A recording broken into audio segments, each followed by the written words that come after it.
ዛሬ እኔና እናንተ ለሁለት አምላክ ለሁለት ጌታ እንበረከካለን አንዱ እግዚአብሔር ነው ሌላኛው ገንዘብ ነው አንዱ እግዚአብሔር ነው ሌላኛው ስልጣን ነው አንዱ እግዚአብሔር ነው ሌላኛው ዝናችን ላይ ነን ወገኖቼ የተደገፋችሁት ሁሉ የሸንበቆ ክምር ነው ተንዶ ሳይሰብራችሁ ተንዶ ሳይጎዳችሁ የተደገፋችሁትና ያዛችሁት ነገር ለቃችሁ አማኑኤል ላይ ብቻ ተደገፉ ሰይጣን የሚገለበጠው ሰይጣን የሚሸነፈው በአምልኮ በመዳን ያለን ፊት ለፊት ስንበረከክ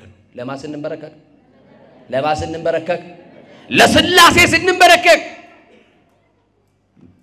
አያችሁ እንደ ተጻፈው እንደ እግዚአብሔር ቃል መኖር ያልቻለ ሰው ታዲያ ሰይጣን ለምን ፉከራ ቢያወጣበት በቴሌቪዥን መስኮቶች ያያየን ዛሬ ውጉት የተባለ ወጋ ነው እንደሚባል የሚወጋ ነገር የለም እየሰማ ነው አይደል አዎ ለኢትዮጵያውያን ከእንግዲህ ስደቱን በቃ ይበለን ለኢትዮጵያውያን ጦርነቱን እግዚአብሔር ከእንግዲህ በቃ ይበለን ከእንግዲህ ለኢትዮጵያውያን መለያየቱን በቃ ይበለን ጥላቻውን በቃ ይበለን መከፋፈሉን መገዳደሉን እግዚአብሔር በቃ ይበለን ዛሬ እኮ ራሳችን በጽድቅ ወንበር ላይ ኮፈሰን እንመለሳለን ነጭ ለብሰን እንመጣለን ነጭ ለብሰን እንሄዳለን ውስጣችን ግን እንደቆሸሸ ነው ውስጣችን ግን አልጸዳም ሐሜት አለ ውስጣችን ጥላቻ አለ ውስጣችን መለያየት አለ ውስጣችን መከፋፈል አለ ውስጣችን ዘረኝነት አለ ውስጣችን ብሔርተኝነት አለ ውስጣችን ጎሰኝነት አለ ውስጣችን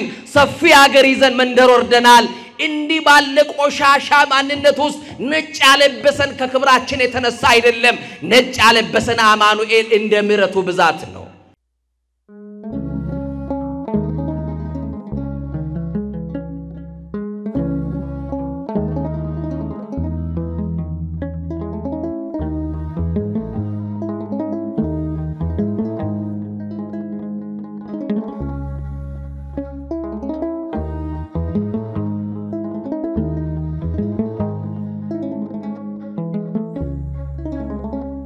የትምርታችን መነሻ የምናደርገው በአንደኛ ዜና መዋዕል ምዕራፍ 21 ቁጥር 13 ላይ ያለውን መለኮታዊ ሐሳብ በማንሳት ይሆናል ቃሉ እንዲህ ይላል ምሕረቱ ብዙ ነውና በእግዚአብሔር እጅ ላይ ልውደቅ ይላል እስቲ ከኔ ጋር በሉ ምሕረቱ ብዙ ነውና በሉ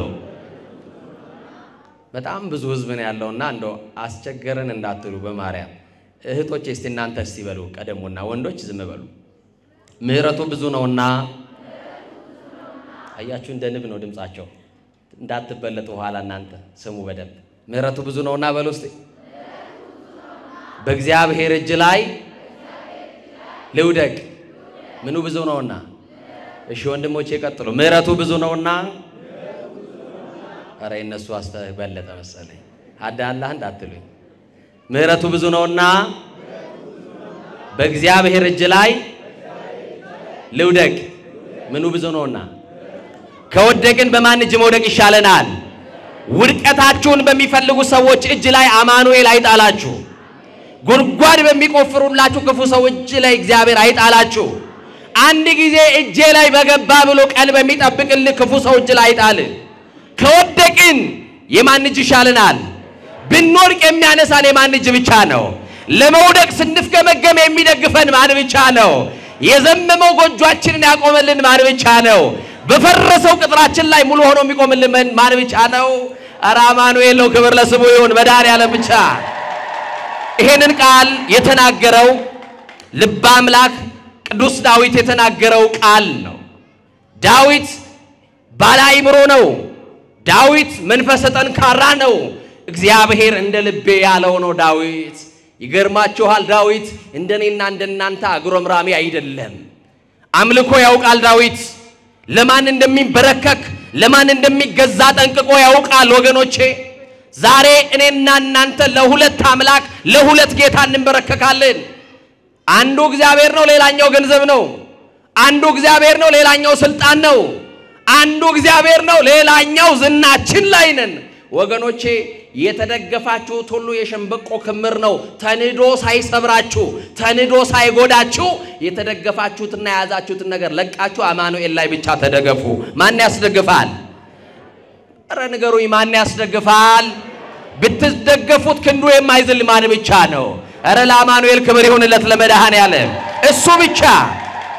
እና ወገኖቼ ቅዱስ ዳዊት እንዲሁ አይደለም ባለ አእምሮ ነው ያልኳችሁ። መሽቶ ሲነጋ በእግዚአብሔር ፊት አያጉረመርምም። እናቶቼ ነገሩኝ ዛሬ መሽቶ ሲነጋ ኪዳን እየሄዳችሁ መንገድ ላይ ከሰዎች ጋር ስትገናኙ እንዴት አደርሽ ወይዘሮ ገሌ ስትባይ እግዚአብሔር ይመስገን እንላለን አይደል? ግን ቀጥለን ደግሞ ምናቀርባት ደግሞ ሮሮ አለች አይደል? ባክሽ ሌሊቱን ሲቆርጠኝ ሲፈልጠኝ አደረ እንላለን አይደል? ምን አዳር አለ ብለ ነው የሌሊቱን እኮ ነው እንዲሁ ነው የነጋልኝ እንላለን። ግድ የለም ስትገላበጥ ብታድርም ሌሊቱን ያነጋል ማን ብቻ ነው? ሲቆረጥምም ሲፈልጥም ብታድር ሌሊቱን ለሞት ያላደረገብህ ደግፎ ያነሳ ማን ነው? ለዚህ ነው ልበ አምላክ ቅዱስ ዳዊት እንዲህ አለ አንሰ ሰከብኩ ኖም ኮተንሳይኩስ እግዚአብሔር አንሳን ይላል። ጠዋት ተነስቶ በማለዳ እግዚአብሔር ላይ አያጉረመርምም። እንዲህ ነው የሚለው። እንዴት እንደተደግፎ እንደተነሳ ያውቃል። ታውቃላችሁ እንዴት እንደተኛችሁ ግን እንደተነሳችሁ አታውቁም። በእንቅልፍ እንዴት አይነት ዓለም ውስጥ እንደነበራችሁ አታውቁም፣ አታስተውሉም። ደግፎ ያነቃችሁ ማን ነው? ወጣችሁ ለመግባታችሁ ዋስትናችሁ ማን ነው? ተኝተን ለመነሳታችን ዋስትናችን ማን ነው? እኛ እኮ እርግጠኛ ነን አይናችንን የምንከድነው አማኑኤል ስላለ ብቻ ነው። እውነት አሰት ዙሪያችንን ካዳመጥነው አይን የማያስከድን ነገር አለ። ግን መድኃኔዓለምን አምነን አይናችንን እንከድናለን። እሱም ደግሞ ታምኖ ሌሊቱን አንግቶ ደግፎ ያነቃናል። ደግፎ ላነቃችሁ ለአማኑኤል ክብር ይሁን። እና ዳዊት አንሰ ሰከብ ሆኖንኩ ወተንሳይኩስ እግዚአብሔር አንሳኒ እኔ ተኛው እስቲ በሉ አንቀላፋው እግዚአብሔር ደግፎኛልና ነቃው። ስለዚህ ጠዋት ስትነሱ ማጉረምረሙን ተውትና እንዴት አደረሽ ስትባሉ አንድዬ ደግፎኝ ተነሳው በሉ እስቲ። ደግፎ ያነሳችሁ፣ ደግፎ ያደረሳችሁ፣ ደግፎ የጠበቃችሁ አማኑኤል ክብር ለስሙ ይሁን። መድኃኔዓለም ደግፎ ይበሉ፣ መልአኩ ከልሎ ይበሉ፣ በክንፎቹ ጋርዶ ይበሉ።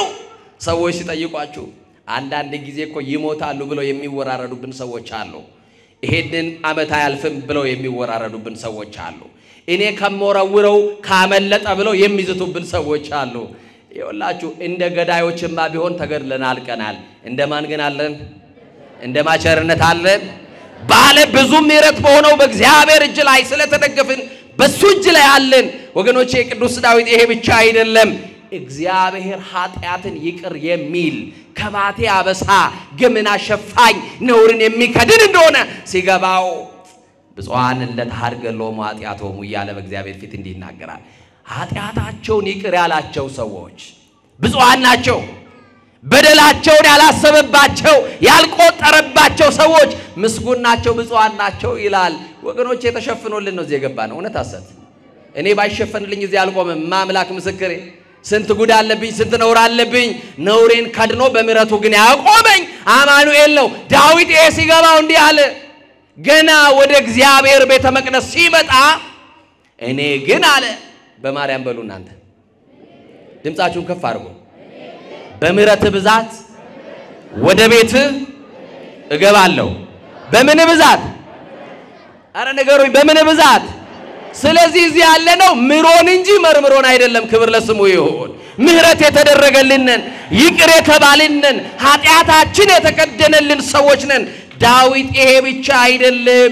ዳዊትን ጥያቄ በጠይቁት ላንተ ትልቅ ምንድነው ተብሎ ቢጠየቅ የዳዊት መልስ ይገርመኛል። አሁን ላንቺ ትልቅ ምንድነው ብዬ በጠይቅሽ ላንተ ትልቅ በዚህ ምድር ላይ ምንድነው ብል በጣም ብዙ ነገሮች ልትደረድሩልኝ ትችላላችሁ። ቅዱስ ዳዊት ግን መዝሙር 48 ላይ አብይ እግዚአብሔር ይላል። እግዚአብሔር ትልቅ ነው ይላል። እስቲ እግዚአብሔር ትልቅ ነው በሉ ወገኖች። ከኑሯችን መግዘፍ በላይ እግዚአብሔር ምንድነው?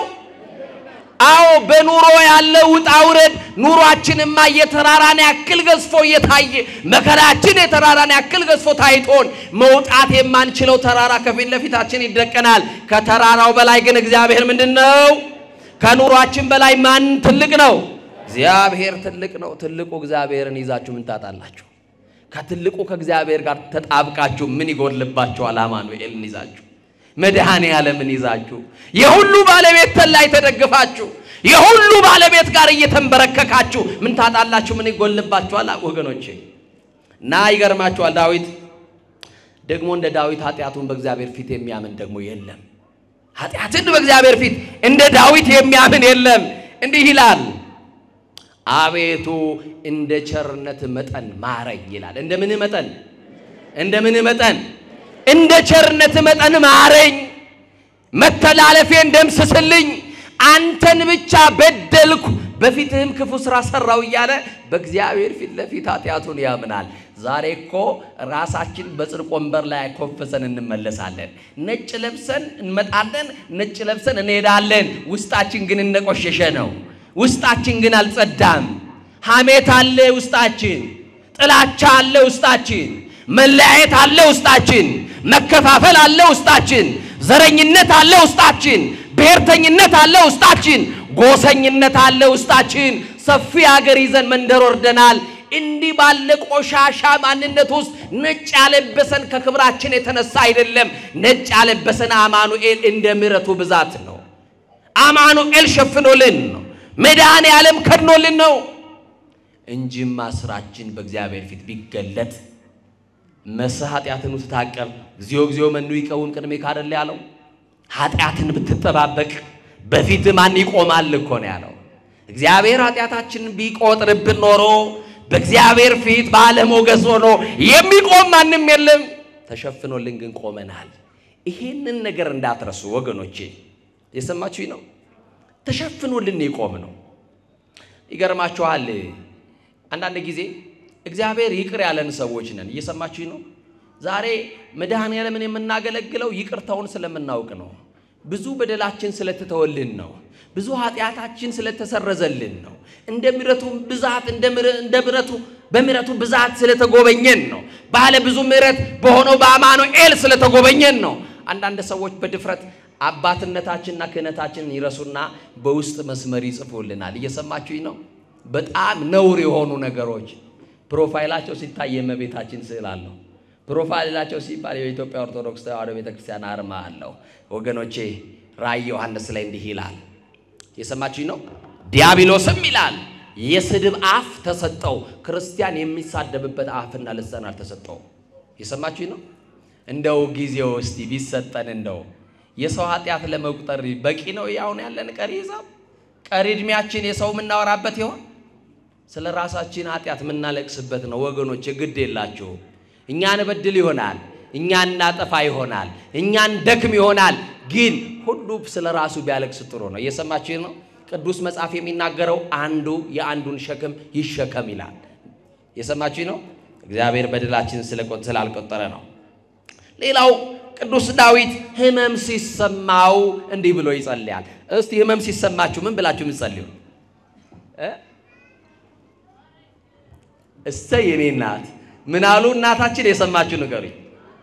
አቤት ተሳለኒ እግዚኦ ተሳለኒ ይላል ቅዱስ ዳዊት። ማረኝ አቤቱ ማረኝ ይላል። እስቲ ሁላችሁ ማረኝ በሉ። አቤቱ ማረን በሉት። በቃ ይሄ ትልቅ ጸሎት ነው። አልጋ ያላዝን በሽተኞች ነን፣ መድኃኔዓለም ይማረን እና ማረኝ እያለ በእግዚአብሔር ፊት የሚጸልየው ልበ አምላክ እንደ ልቤ የተባለው ቅዱስ ዳዊት እግዚአብሔርን አሳዘነው ይላል። ማንን አሳዘነው? ወገኖቼ ወዳጃችሁን ስታሳዝኑ፣ ወንድማችሁን ስታሳዝኑ ምናልባት አባቶቻችሁን ይዛችሁ ወንድሜን በድያለሁ፣ አሳዝኛለሁ፣ ይቅር አባብሉኝ፣ አስታርቁኝ፣ ሸምግሉኝ ትሉ ይሆናል። ከመድኃኔዓለም ብትጣሉ ግን ወዴት ነው የምትሄዱት? መሄጃ አለን? ዳዊት ኃጢአት ሰራ፣ እግዚአብሔርን አሳዘነው። ምንድነው ዳዊት የሰራው ኃጢአት ካላችሁ በተነሳንበት የትምህርት ክፍል አንደኛ ዜና መዋዕል ምዕራፍ 21 ቁጥር 1 ጀምረን እናነባለን። እንዲህ ብሎ ይጀምራል። ከኔ ጋር ናችሁ? ሰይጣን በእስራኤላውያን ላይ ተነሳሳ ብሎ ይጀምራል። የታባቱ የመናት እስቲ ጥሩት። ሰይጣን በሉ እስቲ። በእስራኤላውያን ላይ ምን ነው ጥሩት ስላልኩ ፈራችሁ እንዴ? በእስራኤላውያን ላይ ተነሳሳ። ልክ ዛሬ በኢትዮጵያውያን ላይ እንደተነሳሳው ማለት ነው። ልክ በአንድነታችን ላይ እንደተነሳሳ፣ በአብሮነታችን ላይ አመር ሊበትን እንደተነሳው፣ ሊከፋፍለን እንደተነሳው፣ ሊነጣጥለን እንደተነሳው፣ ፓርቲሽን እያካፈለ እንዳጣላን ቋንቋችንን ሊያደበላልቅብን ዛሬ ኢትዮጵያውያን የድሮ ኢትዮጵያውያን ነን የድሮ ነው ፍቅራችን የድሮ ነው መተማመናችን የድሮ ነው መዋደዳችን እንደ ድሮ ጎረቤት ሄዳችሁ ቁርስ ተበላላችሁ ያንዱ ጎረቤት ቁርስ ከተበላ የሌላኛው ቤት ምሳ የሚበላበት ኢትዮጵያ እኮ ነበር በር ዘግቶ መብላቱን ማን አስተምሮ ነው ኢትዮጵያውያን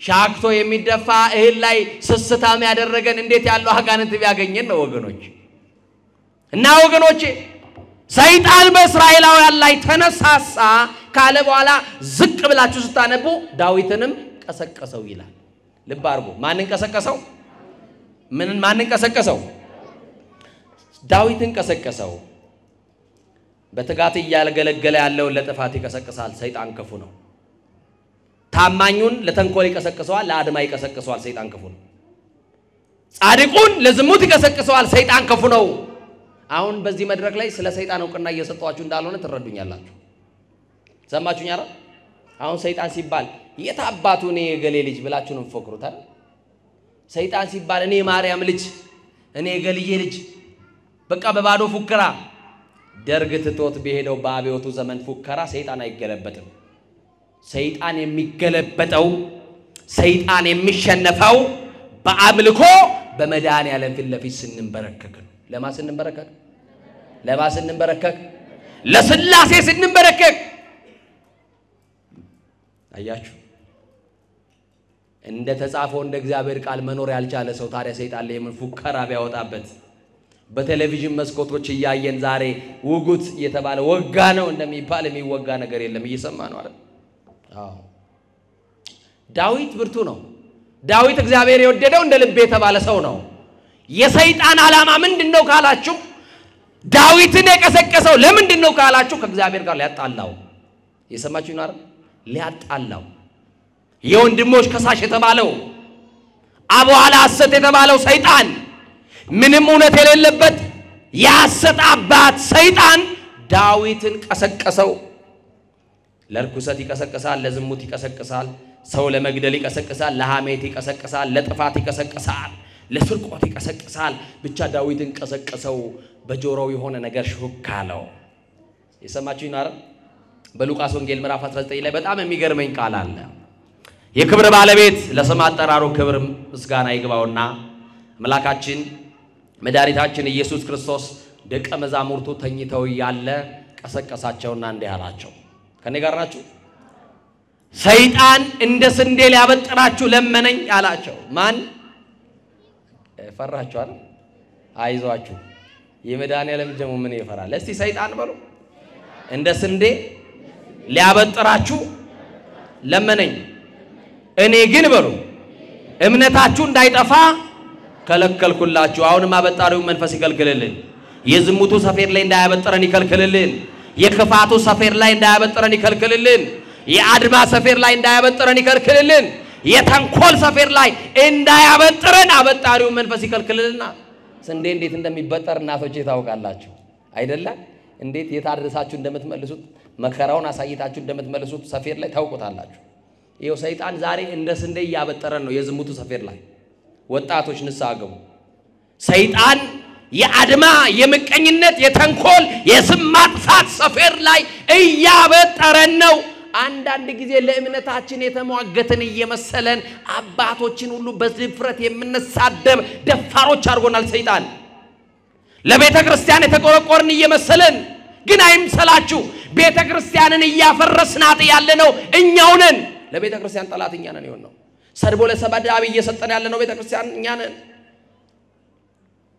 ኃጢአት ስንሰራ በደል ሲንሰራ ወደ ካህናት ጋር እንሄዳለን ራሳችን ልናሳይ ለአንድ አባት ንስሐ ነግራችሁት ያ አባት እስኪሞት ድረስ በልቡ ይዞ በልቡ መቃብርነት ኃጢአታችሁን በሆዱ መቃብርነት ቀብሮ ይሞታል ይሰማችሁ ነው አይደል አንድ ቀን የሆነ ነገር ቢገኝብን ግን አይ እንዴት እንደምታረጉን በአደባባይ እንዴት እንደምትሰቅሉ እግዚአብሔር አይቶ ማለፍን ያድለን ሰምቶ ማለፍን ያድለን ሰምቶ መቻለን ያድለን ወገኖቼ ትግስተኞች ያድርገን እና ዳዊትን ቀሰቀሰው አሁን በዚህ ውስጥ የስንት ዓመት የጸሎት ልምድ እንዳላችሁ ጥያቄ ጠይቃቸዋለሁ መልሱን መልሱ ራሳቸው ንስሐ ከገባሽ ስንት ዓመት ሆነሽ?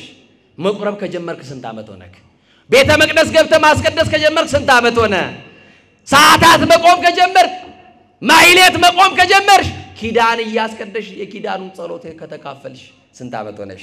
ጫማ ወልቆም ቤተ መቅደስ ከገባ ስንት ዓመት ሆነ?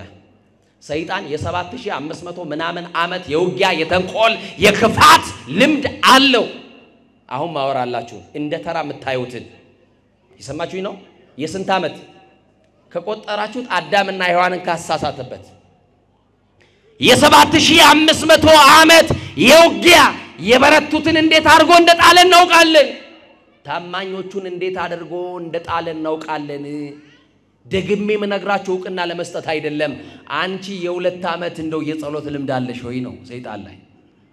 አንተ ትጋሃ ሌሊት አለ ወይ? ሌሊት ተነስተ መጸለይ ጀምረሃል ወይ? ውዳሴ ማርያምን ገልጣችሁ የዕለት ውዳሴ ማርያም እናደርሳለን ወይ? በእግዚአብሔር ፊት ለፊት ኃጢአታችንን እያሰብን ነገረ መስቀሉን እያሰብን እናለቅሳለን ወይ? አያችሁ ክስረታችን ወገኖቼ።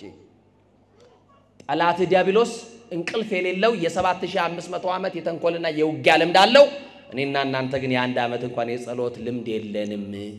ሰኞ የጀመረውን ውዳሴ ማርያም ማክሰኞ ላይ ቢዚ ነን ብለን እንከርነዋለን። ሮብ ላይ እንደዛ እንለዋለን። የሆነ ቀን ትዝ ሲለው ወይ ህመም ሲሰማን እንገልጠዋለን። አያችሁ ጠላታችን ዲያብሎስ ግን ቀንና ሌሊት እኛና እናንተን ከእግዚአብሔር ጋር ሊለያይ ይሰራል። ስለዚህ ነቅተን የምንጸልይበት ጊዜ ነው። እግዚአብሔር የሚያነቃቃው መንፈስ ለሁላችን ያደርጋል። ስለዚህ ባጭሩ የጸሎት ልምድ ከሌለን፣ የስግደት ልምድ ከሌለን፣ የምጽዋት ልምድ ከሌለን፣ በቅድስና ማንመላለስ ከሆነ ስመ ክርስትና እንጂ ሕይወተ ክርስትና የለንም ማለት ነው። ገብረ ማርያም እህተ ማርያም ተብለናል፣ ስሙን ይዘናል። ሕይወተ ክርስትና ግን የለንም። አያችሁ ክርስትና በየበዓላት ጊዜ ለብሰን ኋላ ሳጥን የምንቆልፍበት የክት ልብስ አይደለም። ሁል ጊዜ የምናጌጥበት የሕይወት ልብስ ነው። ክርስትና ከዳኑ በኋላ የሚሞቱት ሞት አይደለም፣ ከሞት በኋላ የሚኖሩት ሕይወት ነው። ዳዊትን እንዲያርጎ ቀሰቀሰው። ይሄ ሕዝብ እኮ ያንተ ነው ብሎ ነገረው። ወገኖቼ እናንተ የማን ናችሁ? እናንተ የማን ናችሁ? በእጁ ያበጃጀን ማን ነው? እኛ የማን የእጁ ስራዎች ነን? እኛ የእግዚአብሔር ሸክላዎች ከሆነን በእኔና በእናንተ ሰውነት የሚያዝ መድኃኔዓለም ብቻ ነው። እውነት አስብ። ሰይጣን ክፋቱን አያችሁ። ያንተ እኮ ህዝብ ነው አለውና ቁጠረው። ስንት ህዝብ እንደምትመራ ስንት ህዝብ እንደምታስተዳድርማ ማወቅ አለብህ ብሎ ስታቲስቲክስ ታውቃላችሁ አይደል? የመጀመሪያውን ቆጠራ ሰይጣን ነገረው። ዳዊት ተነሳና ከዳን እስከ ቤርሳቤ ያለ ህዝብ ይቆጠርልኝ አለ። ዳዊትን የቀሰቀሰው ግን ማን ነው? መልሱልኛ። ሰይጣን። ከዛ ከዳን እስከ ቤርሳቤ ያለው ህዝብ ይቆጠር ብሎ አለ። ንጉስ ነው። ንጉስ አይከሰስ ሰማይ አይታረስ ይባላል አይደለም? እሱ አባባል ነው። ንጉስም በጥፋቱ ይከሰሳል፣ ሰማይም በመብረቅ ይታረሳል። እና ትእዛዝ ተቀበሉ። በአራት አቅጣጫ ቆጠራ ተጀመረ።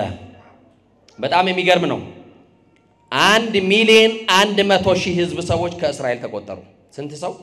1,100,000 ሰዎች ከእስራኤል ተቆጠሩ። ስንት ህዝብ? ከይሁዳ ደግሞ 470,000 ሰዎች ተቆጠሩ። ከየት? ከይሁዳ። እና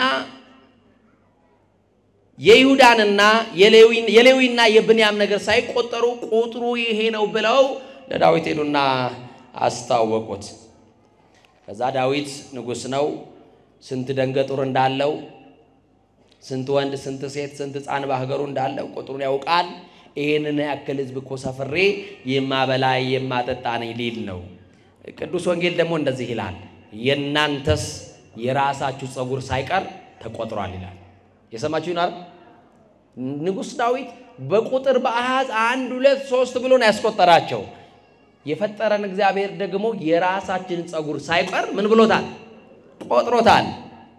እና በዚህ የተነሳ በዛ የነበረ አስተዋይ ሰው በቤተ መንግስት ውስጥ ነበርና ያደረገው ትክክል እንዳልሆነ ዳዊት እንዳጠፋ መቁጠር እንዳልነበረበት እንዲህ አለውና ንጉስ ዳዊት ቁጥሩን ነግረናል ግን ልክ አይደለም መቁጠር አልነበረብህም ይሄ ህዝብ እኮ የእግዚአብሔር እንጂ ያንተ አይደለም አለው የማን ነው አለው ይሄ ህዝብ የማን ነው አለው የእግዚአብሔር ነው ሰሪ አለው ፈጣሪ አለው ባለቤት አለው አንተ ምን ቤት ነህ አንተን የሾመ እኮ እግዚአብሔር ነው አለው ማን ነው የሚሾም ማን ነው የሚሽርስ ማን ነው የሚያከብር ማን ነው የሚያዋርድስ ማን ነው ባለጠጋ የሚያረግ ማን ነው ደሃስ የሚያረግ ማን ነው የሚያወጣ የሚያወርድ የሚያስገባ የሚያስወጣ ማን ነው የሚገድል የሚያድን ማን ብቻ ነው እግዚአብሔር ነው ስለዚህ ልክ አይደለም ሲለው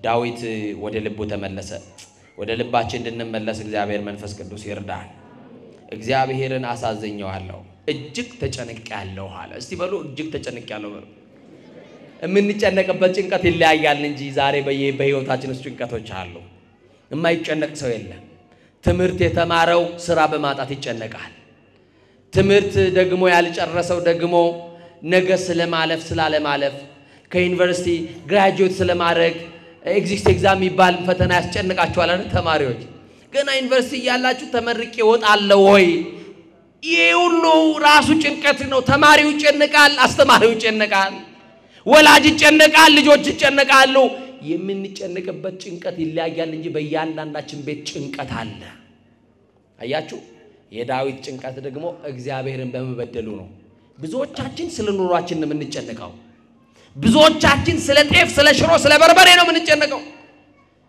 ኃጢአት በመስራታችን የምንጨነቅ ጥቂቶች ነን በደል በመስራታችን ከእግዚአብሔር ጋር ያለን ግንኙነት በመቋረጡ የምንጨነቅ ጥቂት ነን አያችሁ የዳዊት ጭንቀት እግዚአብሔርን በድየዋለሁ ብሎ እጅግ ተጨነቅያለሁ አለ እግዚአብሔር ደግሞ እንዲያደረገ ጋድ የተባለ ነብይ ያስነሳና ወደ ዳዊት ላከ ይላል ለሕዝብ ያለቃ ለዳዊት እንዲህ ብለ ነገረው በድለኸኛል በለዋል እስቲ ምን ብለኸኛል በድለኸኛል ሕዝቡን ለምን ቆጠርክ ሳኦል በፊቴ ያደረገውን ታውቃለህ አንተስ እንዴት ታሳዝነኛለህ ብለ ንገረው አደርግብህ ዘንድ የቱን ትሻለህ ብለ ነገረው አለው ያ ነብይ ከዋሻው ወጥቶ ወደ ዳዊት ሲመጣ እግዚአብሔር ለነብዩ ለጋድ የተናገረው ነገር እንዳለ አስተዋለ እግዚአብሔርን በድያለሁና ወዮልኝ ብሎ ዳዊት አዘነ ግዴላችሁ ኃጢአት በሰራችሁበት ሌሊት ስታለቅሱ ታድራላችሁ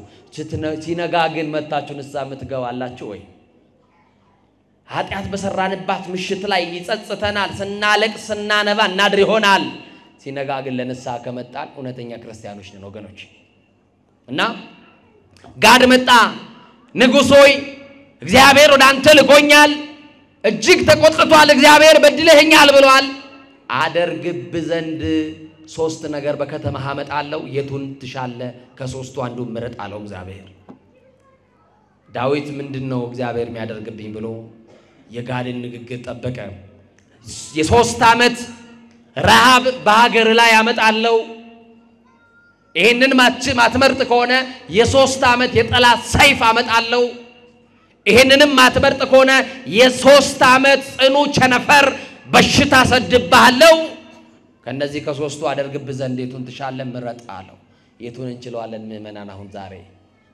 በአመጽ ላይ አመጽ በኃጢአት ላይ ኃጢአት እየደረብን በርኩሰት ላይ ርኩሰት እየጨመርን እግዚአብሔር አደርግባችሁ የቱን ተሻላችሁ ቢለን የቱን እንላለን ረሃቡን እንችላለን ወገኖቼ ግዴላችሁ መልሱ እንችላለን ወይ ያውም ከእግዚአብሔር የታዘዘውን ማን ይመልሰዋል ወገኖቼ ማንንም አይመልሰው በሽታ ቢመጣ ከእግዚአብሔር ማን ይችላል የዓለም ጠቢባን ቢረባረቡበት ከእግዚአብሔር የታዘዘውን ሰው አይፈውሰው ቸነፈር ታዘዘ ጦርነት ታዘዘ የጠላት ሰይፍ ጽኑ የሆነ የጠላት ሰይፍ አለ ዳዊት ሶስቱንም አልመረጠም እንዲህ ብሎ አለ እግዚአብሔር መሐሪ እንደሆነ ያውቃል ወመኑ መሐሪ ዘከማከ የተባለ እንዳንተ ያለ መሐሪ ማን ነው የተባለው እግዚአብሔር ባለ ብዙ ምሕረት እንደሆነ ያውቃል እስቲ ባለ ብዙ ምሕረት ነው በሉ መድኃኒዓለም ግን አይው ለእግዚአብሔር ስመሄር ስመላለም ምሕረቱ ቸር ነውና ምሕረቱ ለዘላለም ነውና አለ ቸር ነው በሉ መድኃኒዓለም ምሕረቱ ለምንድን ነው ይላል ለዘላለም ይሆን ለዘላለም በየጊዜው ይቅር የሚል በየሰዓቱ በደልን የሚተው እግዚአብሔር ነው። እና ዳዊት እንዲህ አለ ቸነፈሩንም በሽታውንም ጦርነቱንም ረሃቡንም የቱንም አልመርጥም ምህረቱ ብዙ ነውና በእግዚአብሔር እጅ ላይ ልውደቅ በሰው እጅ ግን አልወድቅም አለ። የዳዊት ምርጫ ማን እጅ ላይ መውደቅ ነው? ሀገራችን ራሷ በማን ላይ ትውደቅ? ኑሯችሁ በማን እጅ ላይ ይውደቅ? ትዳራችሁ በማን እጅ ላይ ይውደቅ? የዘመመው ጎጆአችሁ የሚስተካከለው ማን ላይ ሲወድቅ ነው? አቤት እግዚአብሔር ላይ መውደቅ ረፍት አለው። ለዚህ ነው በመዝሙር 90 ላይ በልዑል መጠጊያ የሚኖር አለ። ማንን ተጠግቶ የሚኖር? በልዑል መጠጊያ የሚኖር ሁሉን በሚችል አምላክ ጥላ ውስጥ ያድራል። እግዚአብሔርን አንተ መተማመኛዬ እለዋለሁ አለ እኮ። መተማመኛችሁ ማን ነው? ወጥቶ ለመግባታችሁ እኮ ዋስትና የላችሁም። ዋስትናችን ማን ነው? ተኝተን ለመነሳታችን ዋስትናችን ማን ነው? ስለዚህ ዳዊት በአውደ ኦርና መስዋዕት ሰዋ፣ አለቀሰ። እግዚአብሔር ሆይ እባክህን ፊትህን መልስልኝ፣ ይቅርታ ፈጥኖ ይደረግልኝ፣ በድያለሁ፣ አሳዝኛለሁ አለና ወደ እግዚአብሔር ሲያለቅስ ከተማዋን ሊያጠፋ የታዘዘ ሰይፈ መዓቱን መዞ የነበረ ለጥፋት የተላከ መልአክ ነበረ ይላል። ያ መልአክ በአንድ ቀን በአንድ ሌሊት 70,000 እስራኤላውያን በተኝነት ሞተው አድረዋል። በዳዊት በደል የተነሳ ስንት ሺህ ሰዎች? 70,000 እስራኤላውያን። ቀባሪ ጠፋ፣ ሁሉ ቤት ሐዘን ሆነ። ዛሬ ከሁሉ ቤት ለቅሶ አለ፣ ሁሉ መንደር ሐዘን አለ፣ ግን ለቅሶ ደራሽ የለም፣ አጽናኝ ግን የለም። እና ዳዊት በኔ ኃጢአት የተነሳ ሕዝቤ እንዳያልቅ እግዚአብሔር ሆይ በድያለሁና ፊትህን መልስ ብሎ ወደ እግዚአብሔር ጮኸ። እግዚአብሔርም የምህረት ፊቱን መለሰ። የምህረት ፊቱን ይመልስልህ። የምህረት ፊቱን መለሰ። ሰይፈ መዓቱን መዞ የነበረውን መልአክ እንዲህ አለው ከእንግዲህ በቃ አለው። ለኢትዮጵያውያን ከእንግዲህ ስደቱን በቃ ይበለን። ለኢትዮጵያውያን ጦርነቱን እግዚአብሔር ከእንግዲህ በቃ ይበለን። ከእንግዲህ ለኢትዮጵያውያን መለያየቱን በቃ ይበለን። ጥላቻውን በቃ ይበለን። መከፋፈሉን መገዳደሉን እግዚአብሔር በቃ ይበለን። ከእንግዲህ በቃ ሰይፌን ወደ ሰገባው መልሰው ለዳዊት ምህረት አድርጌለታለሁ ባለ ብዙ ምህረት መሆኔን አምኖ። በነገራችን ላይ አንድ አባት እንዲህ ብሎ ይጽፋሉ የሰው ልጅ የእግዚአብሔር የምህረቱ ጥገኛ ነው ይላሉ። እስቲ የምህረቱ ጥገኞች ነን በሉ። አሁን የተጠጋ ነው ምኑን ነው? ምህረቱን ነው። ጠዋት በነበረኝ አገልግሎት ተናግሬያለሁ። ምናልባት ደግሜ ብናገረው ደስ ይለኛል። ቅዱስ ጴጥሮስን ታውቃላችሁ? ሊቀ ሐዋርያት ታውቁታላችሁ? ሊቀ ሐዋርያት ቅዱስ ጴጥሮስ በረከቱ ይደርብን። ያ የመንግስተ ሰማያት መክፈቻ የተሰጠው ቅዱስ ጴጥሮስ እና ቅዱስ ጴጥሮስ እንዲህ ለኢየሱስ ክርስቶስ አንድ ቀን በጣም ችኩል ስለነበረ ጥያቄ ጠየቀው። ቅዱስ ጴጥሮስ ጌታ ሆይ ንጉስ እንደሆንክ አውቃለሁ። አማኑኤል ንጉስ ነው አይደለም? መድኃኒዓለም ንጉስ ነው አይደለም? ኢየሱስ ንጉስ ነው አይደለም? ክርስቶስ ንጉስ ነው አይደለም? ነው። በጣም የሚገርማችሁ ቅዱስ ዳዊት እግዚአብሔር ሰ ንጉሱቱም ቅድመ ዓለም እግዚአብሔር አስቀድሞ ከዓለም አስቀድሞ ንጉስ ነው ብሎ ይናገርለታል። ንጉስ ነው። በእጅ ብልጫ ያልተሾመ ንጉስ፣ በጭብጨባ ያልተሾመ ንጉስ፣ ሰማይና ምድር ሳይዘረጋ የነበረ ንጉስ፣ ይሄን የሚታየውና የማይታየውን ዓለም አሳልፎ በንግስና ማማ ለብቻው የሚቀመጥ ንጉስ አማኑኤል ነው፣ መድኃኒዓለም ነው። እና አማኑኤል የኔ ጌታ ንጉስ እንደሆንክ አውቃለሁ። እኔ የማውቃቸው ነገስታቶች ደግሞ ቤተ መንግስት አላቸው፣ ዙፋን አላቸው፣ ወንበር አላቸው። አንተ እየተቀምጠ ነው ቆይ ዓለምን የምትገዛው ብሎ ጴጥሮስ ጠየቀው ጌታ። የጴጥሮስ ጥያቄ ትክክል ነው። ጠየቀው በቃ ጌታ። ጴጥሮስ እኔ ዓለምን የት እንደማስተዳድር ብነግርህ ትገረማለህ፣ ና ላሳይ አለውና መድኃኒዓለም እጆቹን ዘረጋ። የይቅርታ እጁን ይዘርጋልን፣ የምህረት እጁን ይዘርጋልን፣ የሰላም እጁን ይዘርጋልን፣ የበረከት እጁን ይዘርጋልን። ዘረጋለት ለጴጥሮስ እጆቹን እና እጁን ዘረጋና ወደ እጄ መዳፍ ተመልከት አለው። በአጭር ቁመት በጠባብ ደረት በስጋ ማርያም የተገለጠው አንድዬ አማኑኤል ጎንበስ ብሎ ወደ እጆቹ መዳፍ ሲመለከት ዓለምን በሞላ አየ።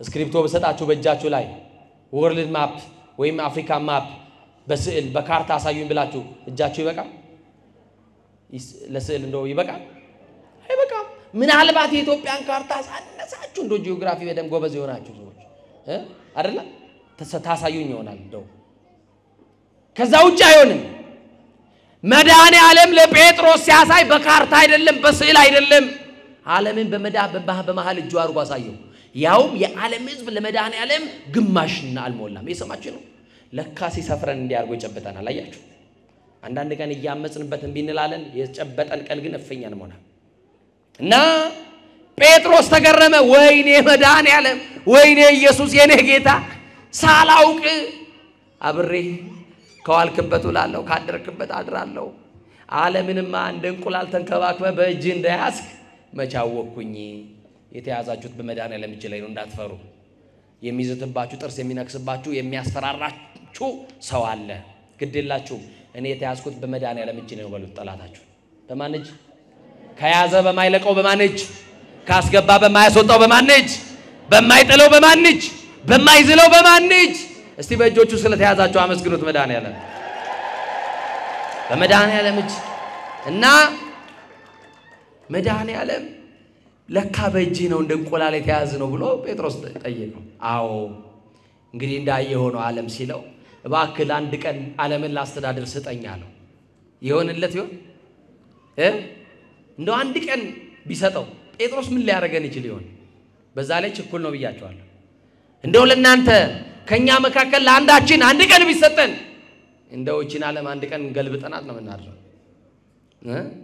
እና እንኳን ዓለምን ቀበሌ ቢሰጠን እንደምናደርገው እኮ እናውቃለን አይደለ እና አይገርማችኋል ወገኖቼ ጴጥሮስ ዓለምን ላስተዳድር ስጠኝ አልከኝ አዎ የሸክላ ብርጭቆስ ውሃ ሞልተህ ሂድና ና አለው ጴጥሮስ ደስ አለው ዓለምን ለአንድ ቀን ልገዛ ነው ውሃውን ካመጣው በኋላ ብሎ ወንዝ ወረደና ውሃ ቀርቶ መጣ ምን ሊገዛ ምን ሊሰጠው በእጁ ዓለም ከዛ በኋላ ደስ ብሎት ጌታዬ ይሄውና አምጥቻለሁ በልስጠኛ አለው ኢየሱስ ቀጠለና እንደ ያለው በል ጴጥሮስ ጠጣው አለው ምን በለው ውሃ ጠማኝ ብሎታል በቃ ስጠጣው ነው የሚሰጠኝ ብሎ ጠበቀና ጴጥሮስ ቸኩሎ ሊጠጣ አፉ ላይ ሲያስቀምጥ እፍ አለበት መድኃኔ ዓለም ጴጥሮስ አንቀላፋ ምን አለ አንቀላፋ ከእጁ የነበረው የሸክላ ብርጭቆ አመለጠውና ወደቀ ሸክላ ብርጭቆ ከመሬት ሲወርቅ ድምጽ አለው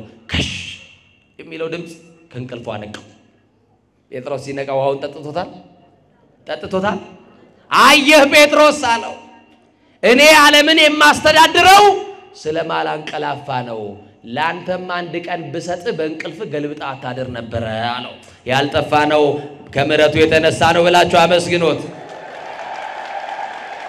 ምህረቱ ብዙ ነውና በእግዚአብሔር እጅ ላይ ምን ልበል ልውደቅ ስለዚህ ከወደቀን በማን እጅ ላይ እንውደቅ ነገሮቻችሁን ሁሉ የምትጨነቁበትን የምትተክዙበትን ለብቻችሁ የምትቆዙሙበትን ጉዳያችሁን ሁሉ ለመድኃኔ ዓለም ስጡ እሱ ችግራችሁን ያቀላል ተከሻችሁ ላይ ያለውን ቀንበር ሊያነሳላችሁ የታመነ ነው አሩት ሰናይ ወጾር ቀሊል ወቱ ኢየሱስ ክርስቶስ እሱ ቀላል ሸክም የለዘበ ቀንበር ተብሏልና ቀንበራችሁ ሊሰብር ሸክማችሁን ሊካፈልላችሁ ይወደደ እናንተ ደካሞች ሸክም የከበደባችሁ ወደ እኔ ኑ እኔ ደግሞ አሳርፋችኋለሁ ብሏልና ባለ ብዙ ምህረት ከሆነው ከመድኃኔ ዓለም ጋር ተጣብቀን እረፍት እንድናገኝ እንደ ተጻፈው እንደ እግዚአብሔር ቃል ኖረን የበደልን ክሰን የቀማን መልሰን የተጣላን ታርቀን ንስሐ ገብተን የጌታችን የመድኃኒታችን የኢየሱስ ክርስቶስ ቅዱስ ሥጋው ክቡር ደሙን ተቀብለን መንግስቱ እንድንወርስ ሥላሴ በቸርነቱ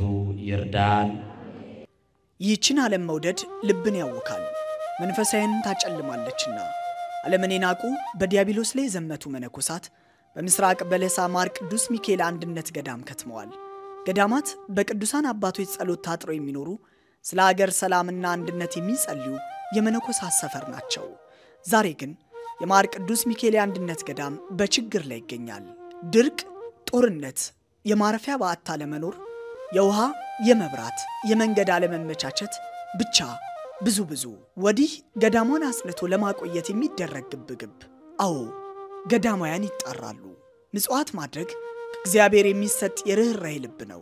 ዳግመኛ ስማይ ልንገርህማ በእግዚአብሔር ቸርነት የሚሰጥ ምጽዋት ለሰው ማዘን ነው። አንድም አስተካክሎ መስጠት። ርህራሄን ገንዘብ በማድረግ ገዳማያንን እንታደጋቸው።